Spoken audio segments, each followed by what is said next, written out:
ফাঁকি ঘোষাৰে মোৰে বক্তব্য সামৰণি মাৰিছোঁ। কৃষ্ণ এক দেৱ দুখ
তোমাৰ মাৰ আৰু দেউতাৰ নাম কোৱাচোন।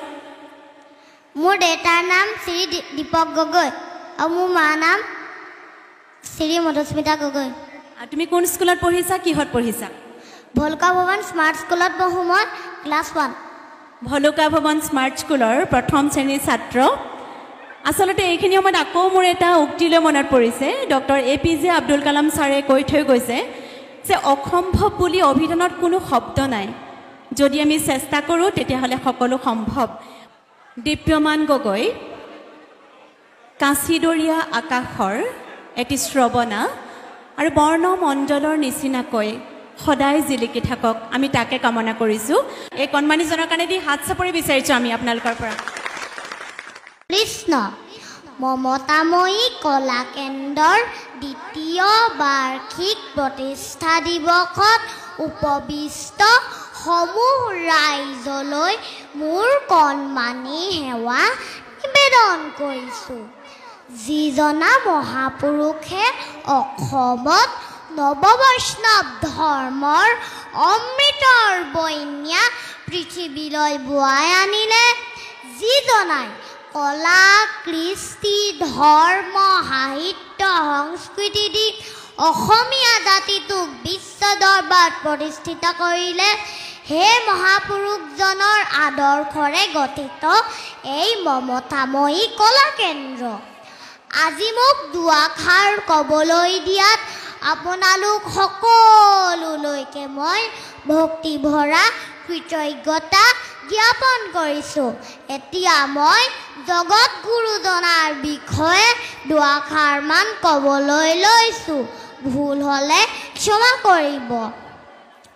জয় গুৰু শংকৰ সৰ্বগুণাকৰ, যাকেৰি নাহিকেও পাম, তুহাৰি চৰণ কুৰেণু হত কৌতি, বাৰে কৰোহু প্ৰণাম, বাৰে কৰোহু প্ৰণাম।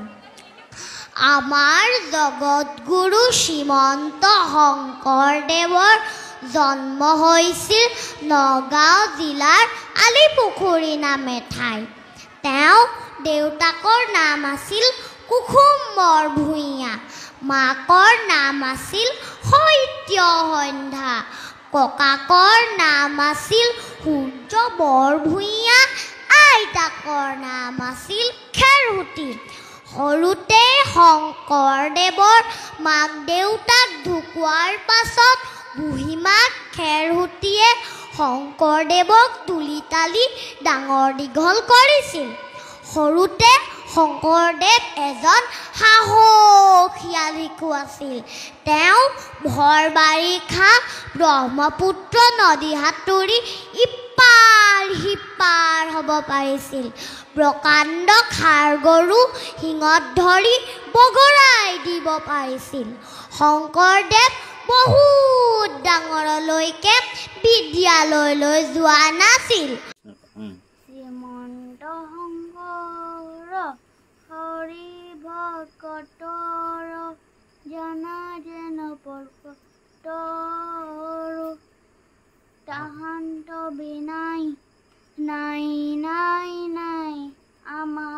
পৰমা গুৰু ৰাম তাহান্ত বিনাই নাই নাই নাই আমাৰ পৰমা গুৰু কৃষ্ণ